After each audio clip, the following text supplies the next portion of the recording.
Thanks a lot. Save some for the end.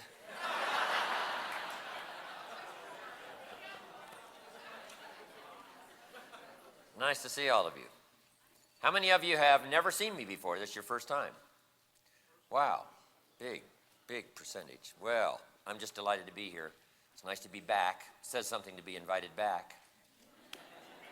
Doesn't say everything, but it says something. Maybe it says, let's give him one more chance.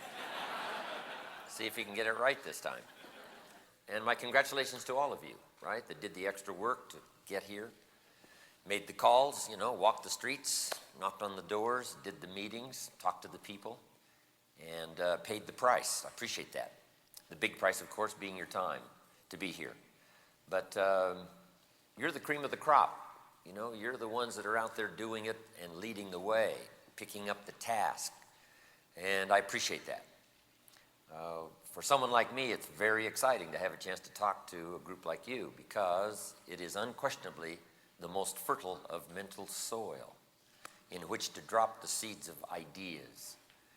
And that's what I'm all about, taking the time to speak with people who care about themselves and care about the future and care about personal development and care about growing, and then who also care about reaching out, touching someone else and giving them a chance to walk the high road and pay a bit of price to cash in on an opportunity, and then take their friends and relatives, people they care about along with them, and make for themselves a better life for themselves and for their family and for the people they care about, their future. So, what a joy for me to have a chance to stop by and see if I can't bring some of my experience to bear on this occasion. You've already had plenty. You think if we wrapped it all up and went home, I think you've already had enough. A lady came up to me at the first break in my seminar not long ago, and she said, Mr. Rohn, I've already gotten my money's worth. And I said, well, you can still stay. You don't have to just get your money's worth and leave. So I know you've gotten your money's worth and your time's worth already, so you could be out of here and still be well compensated for the time and money you've spent. But I appreciate you lingering here a little longer and letting me come by and add my testimonial along with adding a bit of my experience and see if I can't make this occasion of these few days valuable from my part. I just got back from Australia and New Zealand, and I'm on my way to South America. So I really just stopped by. I'm always just on my way somewhere. A couple of nights ago, I was also in Atlanta. Before that, Virginia Beach. And before that, I was in Sydney. 8 cities I covered in Australia and also New Zealand. And so I'm on a fast pace. And hopefully before the end of the year, getting to visit some other countries around the world. But what a joy it is to come by. And, the world will soon know what you're doing here. Sometimes when you're off doing it in a quiet location, when you're off doing it in a small meeting, when you're off telling the story in someone's living room that hasn't got the dimensions of this room here today, and you're telling it to, just a handful of people that are listening, or one-on-one. Sometimes it seems like, it's just a small part, but the opportunity to get together like this lets you know that whatever you're doing out there is a small part of something much bigger than you are, much bigger than I am, much bigger than all of us are combined. And that's what you want as far as the drama of your life is concerned, to be a part of something bigger than you are.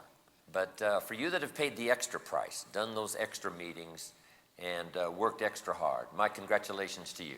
Because I know what it's like. I've been out there putting together my own enterprises for the last 40, 45 years.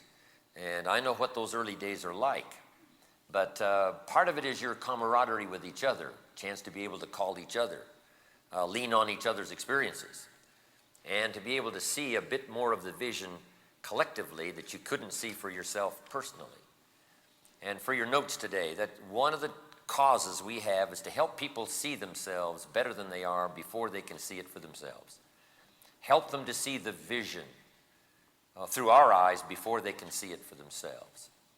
One of my father's close friends in Idaho, Jack Simplot, Idaho's billionaire. I don't know, he's worth about $1.5 billion. He and my father have been friends for about 45 years, a long time. And Jack's quite a character, 88, 89 years old, still going strong. He produces French fries, among a lot of other things. Ray Kroc was one of his close friends. And one of Jack's customers is McDonald's. In fact, that's probably the only customer you need, right, is McDonald's, if you're making French fries. But, you know, Jack is a billionaire, and I just love to be around him. I love to shake his hand. You know, not many times you have a chance to have $1 billion handshake, right? I found out what the $1 million handshake was all about, but the billion, I'm telling you, you can feel it. It's heavy, heavy. So Jack has got $1 billion handshake. But we're now in tune with talking billions. But now beyond billion is trillion. Sad to say, America is what? $4 trillion in debt. And I'm not sure I understand what $1 trillion is. But I'm sure $1 trillion here, $1 trillion there, it starts to add up.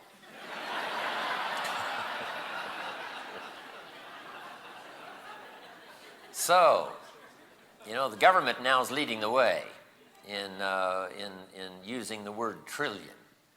But one of these days, you know, some company is going to move up in the, as we break into the 21st century, some company is going to break into that awesome, awesome number. I don't know how far it's going to be or who it's going to be or how big it's going to be, but the magic trillion. But whether it's trillion or whether it's billions or whether it's millions, opportunity was never greater. And I'd like to have you start your notes with this. My view of the 21st century. Number one, unprecedented opportunity.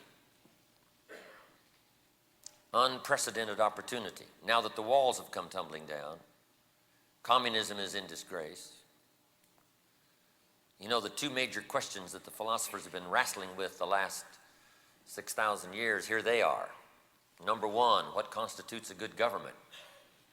It's been the big debate among philosophers for the last 6,000 years. How best to govern the people?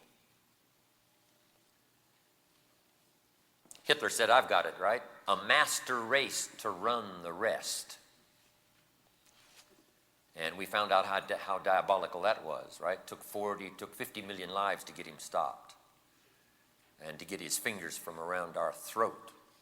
What an awesome devastation that was for the whole world. We called it World War II, primarily to stop this diabolical character from exercising his political judgment, not only on his own country, but he tried to inflict it on the whole world, along with his desperate cohorts. And what a bloody conflict that was, as the dark shadows of night passed over us for about, 5 years. So, what form of government should we choose? Then communism comes along. Stalin says, we've got the answer. Capital belongs in the hands of the state, not the people. People are too dumb and stupid to know what to do with capital. Capital must be given to the state, the all-wise, all-knowing state. And let the state run everything. Let the dumb people show up for their work assignment. And we were all very well aware of the devastation they caused for the last 75 years as we debated that godless ideology, as they shut down the churches and closed the synagogues and declared that there was no God as official doctrine. And they devastated every country and every person they touched. It is going to take $1 trillion to clean up East Germany. They have already spent $500 billion, and they've got $500 billion yet to go. What a devastation for 75 years. But we finally got rid of communism. The walls came tumbling down. I met Ed Meese on the airplane the other day going to Australia, who was, Ronald Reagan's chief of staff for a while. And I asked Ed, I said, Ed, were you there when Ronald Reagan made his speech at the Berlin Wall, when he thundered, Gorbachev, tear down this wall? He said, no, of all the occasions I would like to have been, that was one, but I had to miss that one. He said, I made most all the rest. But what an occasion that was, and soon after that, the walls finally came tumbling down, communism in disgrace after 75 years of horror. The Iron Curtain dropped all over the world. But finally, it finished. First thing people started to do when the walls came tumbling down was open up the churches. They wanted to sing the Messiah after 75 years of absence in St. Petersburg. And sure enough, not long after that, the Messiah was sung and the bells were rung in St. Petersburg as the long shadow of communism finally was pushed back, pushed back, pushed back. So, what constitutes a good government? Somebody once said, what's best probably would be a benevolent king. The only problem is those two don't usually go together. Most benevolent people don't tend to be kings, and most kings don't tend to be benevolent. But we've preached now all these years, the last 200 and especially the last 75 in debate with communism, the best form of government is democracy and freedom. It's fun to watch freedom when it finally takes hold, democracy when it finally begins its process, free enterprise when it finally starts bringing goods and services to the marketplace from the genius of the people, not the state. It is a marvel to watch when people take pennies and turn it into fortune and take dollars and turn it into enterprise. It's exciting when the government is limited and the people are expanded and no longer are the people required to serve the state, but the state is required to serve the people. How exciting to watch democracy flourish. I've been in Prague every summer, the last 3 summers. It's exciting to watch freedom now in Prague. You can talk politics now in the cafes in the square and not be afraid. It's fun to watch some of those Eastern European countries with all of the problems and with all that it takes to finally get it sorted out. And, you know, the mafia takes advantage in the old KBJ,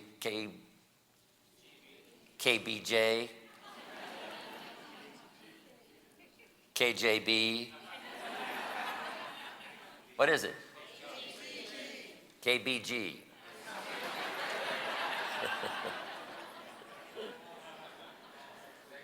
As they've turned into the new mafia in Russia. But with all of that, I'm telling you, once freedom starts to go, once the grassroots start to take hold, once people understand that if they take full responsibility, they can build a country second to none, they can enjoy the fruits of their own labor, they can work together and build democracy and freedom, and have the vote the politicians in, vote them out, limited government. I'm telling you, it's fun to watch all that take hold. And since I have a chance to travel around the world, I get to see it many times close up, firsthand. But anyway, freedom and democracy, we feel, is the best form of government. Churchill said, democracy is a little messy, but it's better than any other form of government we've been able to design for the last 6,000 years. So, question 1, what constitutes a good government? Here's question number 2, the philosophers have been wrestling with for the last 6,000 years. What constitutes a good life? What makes life unique and worthwhile as we find ourselves here on this spinning planet headed somewhere? What are the elements of a good life? How do you build a good life? I deal with that in some of my other seminar material. But those are big questions to ask. What constitutes a good government? What constitutes a good life? But in the 21st century, my opinion, there's going to be expanded opportunity as democracy has now taken hold around the world. I'm off to South America to see some more of it next month. Mexico City, with all of the challenges. I'm telling you, once the air blows clean and there's a chance for people to take charge of their own lives and their own destinies and put together the capital of their lives, the capital of their time, the capital of their money, and the capital of their ideas, blended together with others to build enterprise and build a community and build a state and then build a country. I'm telling you, it starts to work wonders. But next century, 21, number 1 is going to be unprecedented opportunity. But here's number 2, keen competition. But that should whet the appetite of everyone in this room. Keen competition. Competition, we're ready for competition. The nations are going to compete. Ideologies are going to compete. Communism still wants to rear its ugly head. Socialism still wants to pronounce, no, no, no. The people aren't competent enough to run their own destiny. They need bigger and bigger and bigger government. The ideologies are going to compete in the 21st century. Countries are going to compete. Industries are going to compete. But that's what's going to make a healthy chance to build the dynamics of the 21st century. And if we can hold back from the insanity of an atomic holocaust, which it looks like we've done the last few years, backing away from the abyss, I think we've got a pretty good chance. At least I'm telling my grandchildren and my children that the chances were probably never better. Now, the dangers are not that far away, but the chances were never better for reason to prevail and for opportunity to be spread around the world among, 5 to 6 billion people that inhabit the globe. We've got the best chance. Now, it doesn't mean that we're not going to blow it, but at least we've got a chance. Here's a unique thing about the beginning of the 21st century. We haven't messed it up yet. That's the unique part about waking up in the morning. Here's what you want to do is get up early, right? Be thankful in the early part of the day that you haven't messed it up yet. You've got a clean day to write a clean script, a chance to correct some mistakes of the past, a chance to capture some vision of the future, and a chance to write some real script about life, your life, and enterprise, and your participation as you march on down the road. So we've got a chance, 21st century. We've got a chance the next millennium. We've got a chance the next decade. And here's what I'd like to have you consider: getting ready the next 4.5 years for the 21st century. That's what part of this proceedings is all about. Not just to build a company, not just to build an enterprise here, but for all of us to get ready with our families and with the people we care about to march with confident steps into the 21st century. So that's what we're here about. That's why we want to learn. That's why we want to study. That's why we want to grow. That's why we want to take the time to sharpen our pencils, open up our journals, and one more time, listen intently to the testimonials. Listen intently to each other. Listen intently to the conversations. Listen intently to what's delivered at this podium. Listen intently to see if we can't hear the call, to see if we can't hear the refinement of ideas that can help shape our lives for the future. So I'm just delighted to be here. This is a strategic moment in time in this young company's history. It's a strategic moment in the world. It's a strategic moment in history. And if you can capture the essence of the moment, the drama of life as it now touches you, and some of us have been participating for a while, right? I got some gray hair to prove I've been here for a while. But we've got a while to go. But here we are at the wind-up of one century and the beginning of another. Also at the launch of a new enterprise, a new company, a new vision, a new chance, a new opportunity, some new products, some new ideas, some refinement.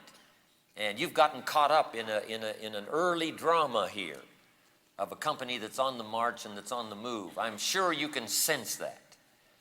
Sometimes people can't get a sense of it until the time has passed and they have a chance to look back.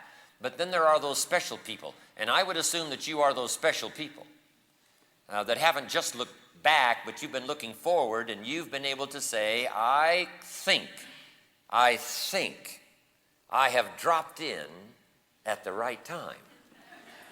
I think I have made contact with the right people at the right time for the right moment at the right part of the century, the right piece of the industry, and I'm sure that that's why you're here. You have that sense that if all goes well, and be the good Lord willing, and we do our job well, if circumstances will smile upon us, if life will give us a chance as life has given others a chance, we will do the right things with this opportunity.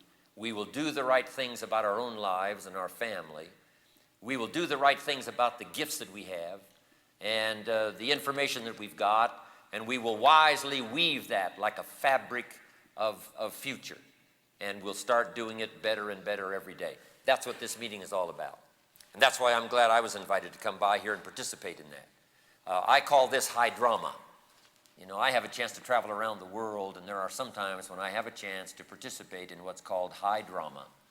And as I got here last night and heard the buzz and met some of the people, had a chance to slip away and rest a little bit, I couldn't wait to get here today and be a part of all of this, to look into your faces with keen interest, to watch your response with more interest, and to see if I couldn't blend a bit of my talent with yours and use this occasion to gather up ourselves, our gifts, and gather up this idea and this cause and see if we couldn't move it along the way so that very soon we'll be able to look back and say, what an extraordinary bit of time this has been. What an extraordinary first year. What an extraordinary couple of years. As this drama touched our lives, we said yes. We started participating. We rolled up our sleeves. We went to work. We put in the time. We put in the effort to see if we couldn't blend our spirit with others and make it something unusual and make it powerful. Destiny is here. Of course, it's possible to mess it up. That history reads like that for the last 6,000 years. But with all of the factors going here, there's no reason to do that. There's no reason that every problem can't be solved. There's no reason that every, hitch can't be taken care of. There's no reason why, as this whole thing starts to unfold, that we can't each take a piece of it and say, hey, I'll solve my piece. And then the leadership will solve their piece. The company will solve whatever problems they have to solve. And my organization, we'll get that in line so that each person takes a piece of it. And then the drama starts to take shape. And that's already happening. It's fun to watch. I'm in touch here, seeing what's going on. And I couldn't be more delighted with what's happened so early, so fast, so quick. And all of that is due to your participation, your interest, blending your life with the lives that got this thing going. And I'm just delighted to be a part of it. So glad I got a chance to come by. All right.